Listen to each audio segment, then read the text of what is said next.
On m'entend, c'est parti. Bonjour à toi, j'espère que tu vas bien. Dans cette vidéo, je vais te présenter 6 conseils pour que tu arrêtes de perdre du temps avec tes réseaux sociaux et que tu commences à les utiliser comme un réel levier pour ton entreprise. Aujourd'hui, il y a énormément d'entrepreneurs qui sont présents sur les réseaux sociaux sans logique claire, sans compréhension globale de comment ça fonctionne et finalement, ils n'arrivent pas à transformer cette présence en résultat concret pour leur entreprise. Résultat, ils perdent du temps, de l'argent et ils apprennent aucune compétence. Si je me permets de te dire tout ça et que je m'apprête à te présenter ce qui est présent sur ce tableau actuellement, c'est parce que ça fait 2 ans que je me développe activement sur les réseaux sociaux en postant une vidéo par jour sur 5 plateformes différentes depuis que j'ai 16 ans.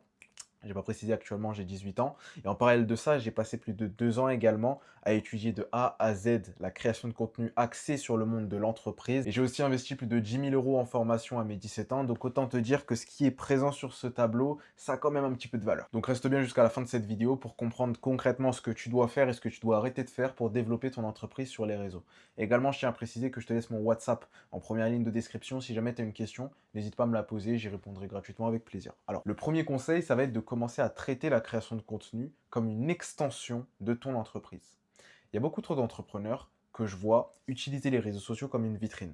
C'est-à-dire qu'ils vont simplement mettre en avant leurs produits, mettre en avant les exploits qu'ils ont pu accomplir avec leur entreprise. Mais le problème, c'est qu'en traitant les réseaux sociaux comme une vitrine, au final, vous allez juste attirer des gens qui viendront regarder. Et encore, ça se trouve, vous n'allez même pas attirer de personnes parce qu'il n'y a pas de contenu dédié à ramener du trafic. Ce que tu dois comprendre, c'est que si tu veux attirer des clients avec tes réseaux sociaux, tu dois traiter les réseaux sociaux comme un canal d'acquisition, comme un réel tunnel de vente qui va permettre d'être vu, de créer de la confiance envers ton produit pour tes prospects et finalement de convertir tes prospects en clients. C'est pour ça que tu dois les traiter comme une extension de ton entreprise. C'est un asset ultra important, les réseaux sociaux, qui va te permettre de toucher beaucoup plus de monde et par conséquent ramener beaucoup plus de clients. Il faut vraiment avoir ce switch mentalement et changer la perception que vous avez actuellement des réseaux sociaux. Le second conseil, ça va être de rentabiliser ton temps. Je comprends, tu es entrepreneur, ton temps il est déjà dédié à servir tes clients, à trouver des clients, tu as d'autres canaux d'acquisition qui fonctionnent. Mais justement, si tu veux pouvoir utiliser les réseaux sociaux à ton avantage, tu dois faire en sorte que la création de contenu devienne inhérente à ton activité. Pour ça, tu dois faire en sorte de créer du contenu à partir de ce que tu fais déjà.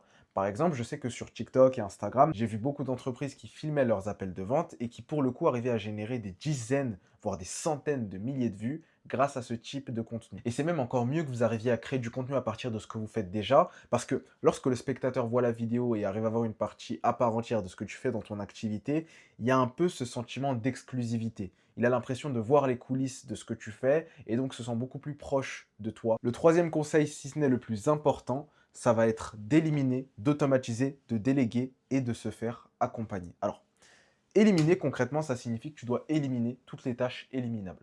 Par exemple, je sais que sur cette chaîne YouTube, je m'adresse à une audience de dirigeants de PME. Vous n'êtes pas des jeunes qui doivent être constamment divertis avec beaucoup de montage, etc. Donc, j'ai supprimé le montage de mes vidéos. Ensuite, automatiser, ça va être d'automatiser toutes les tâches automatisables.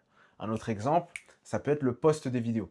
Je sais que personnellement, je ne poste plus mes vidéos sur mes différents comptes depuis très longtemps. J'ai des outils pour ça qui me permettent automatiquement de poster les vidéos à ma place, de mettre les descriptions à ma place, etc. Ça me permet de gagner énormément de temps. Et finalement, déléguer. Tu dois déléguer tout ce qui est délégable. Tu ne peux pas te concentrer sur des tâches qui ne te rapportent pas d'argent. Donc ici, en l'occurrence, ça va être le montage vidéo. Le montage vidéo, c'est l'une des premières choses que tu dois déléguer parce que ça demande énormément de temps et surtout, ça ne te rapporte pas d'argent dans l'immédiat. En revanche, je tiens à mettre une nuance dessus. Déléguer le montage vidéo quand on n'y connaît rien en montage vidéo, c'est risqué. Donc pour ça, je peux comprendre les entrepreneurs qui souhaitent d'abord apprendre la compétence avant de la déléguer, parce que si jamais vous n'y connaissez rien, vous pouvez très bien déléguer à des gens qui vont vous faire n'importe quoi. Et finalement, le A d'accompagner, ici en l'occurrence, ça signifie que vous devez vous faire absolument accompagner dans les tâches à haut levier, dans lesquelles vous n'avez aucune compétence. En l'occurrence, ça peut être la mise en place d'une stratégie de contenu. Bon, je dis ça parce que c'est ce que je fais pour les entreprises, justement, mais le fait de se faire accompagner ici, c'est un gain de temps énorme parce que ça vous permet déjà de garder un œil sur ce que la personne fait parce que vous faites accompagner. La personne ne fait pas à votre place, mais elle le fait avec vous. Donc, ça vous permet également de gagner en compétences dans ce domaine-là. Réellement, c'est l'un des conseils les plus importants de tout ce tableau blanc. Éliminez les tâches éliminables, automatisez les tâches automatisables, déléguez les tâches délégables et faites-vous accompagner dans les tâches à haut levier dans lesquelles vous n'avez aucune compétence. C'est primordial. On enchaîne avec le quatrième conseil qui est de ne jamais travailler avec une agence de communication classique. J'en ai fait une vidéo complète de plus de 6 minutes, si je ne me trompe pas, voire 10 minutes sur le sujet. Donc si jamais vous êtes intéressé, n'hésitez pas à aller la regarder, je ne vais pas me répéter dessus. Mais si jamais vous devez retenir une chose, c'est de ne jamais travailler avec ces agences-là. Je vous mets la vidéo juste ici ou ici. L'avant-dernier conseil, ça va être de dédier au minimum 30% de votre énergie, de votre temps et même de votre argent à créer du contenu. Parce que la création de contenu, c'est l'une des tâches à plus haut levier qui existe actuellement en 2026. Tout simplement parce qu'en publiant une fois, vous touchez des dizaines, voire des centaines de milliers de personnes, vous créez de la confiance avec une grosse partie de ce trafic initial et vous créez une communauté de personnes intéressées par ce que vous vendez et finalement, vous attirez des clients.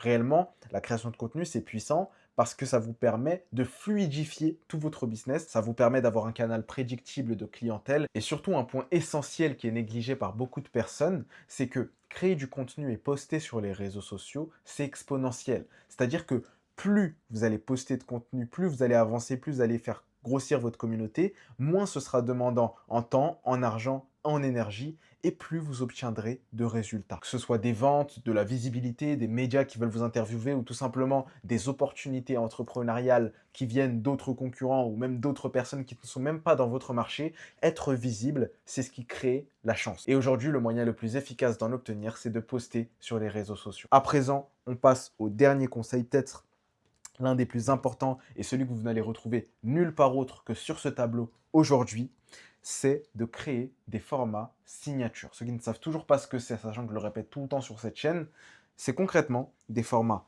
faciles à produire, répétables et qui ont un haut potentiel de viralité.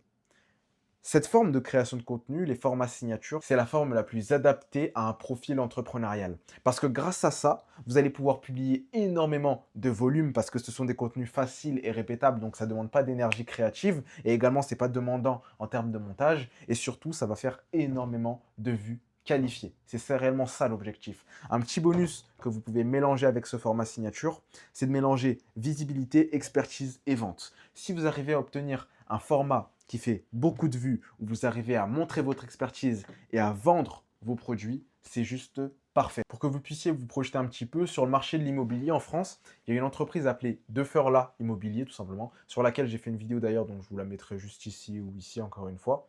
Et concrètement, ils ont un format signature qui est exceptionnel, parce que leur format signature, c'est littéralement des vidéos où ils vont présenter les maisons qu'ils ont à vendre.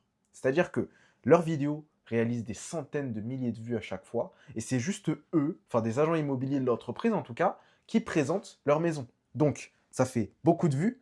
Dedans, ils montrent leur expertise parce que présenter des maisons, c'est littéralement leur métier finalement, et ils vendent les maisons qu'ils ont à vendre. Et c'est réellement pour ça que c'est exceptionnel, parce que dans leurs vidéos, ils arrivent à vendre des maisons à plusieurs millions, je précise, hein, millions d'euros grâce à TikTok, Instagram et Facebook. C'est ça la puissance. Vous postez une fois, ça touche des centaines de milliers de personnes, un minimum qualifié, et forcément, il y a des gens qui vont vouloir acheter ce que vous voulez vendre. La puissance des réseaux sociaux, tout simplement. J'espère que ces conseils vous ont été utiles. Je vous assure qu'en implémentant au moins un quart de ce que j'ai dit ici, ça va énormément fluidifier la création de contenu de votre entreprise. D'ailleurs, en parallèle de ça, si jamais vous voulez des conseils personnels de ma part, n'hésitez pas à m'envoyer un message sur WhatsApp, vous inquiétez pas, il n'y a pas de vente ou quoi que ce soit. De l'autre côté, on travaille déjà avec 2 entreprises en parallèle de ça. Donc c'est vraiment si vous avez des questions plus personnelles à votre entreprise, je suis là pour y répondre. Et également, en parallèle de ça, si vous voulez plus de contenu qui aide les PME à se développer sur les réseaux sociaux, n'hésitez pas à faire un tour sur ma page YouTube, tout simplement. Regardez un petit peu les vidéos que j'ai publiées. Je vous en mets une juste ici où j'explique de A à Z ma stratégie pour vous développer sur les réseaux sociaux en 2026. Et sur ce, on se retrouve de l'autre côté sur WhatsApp.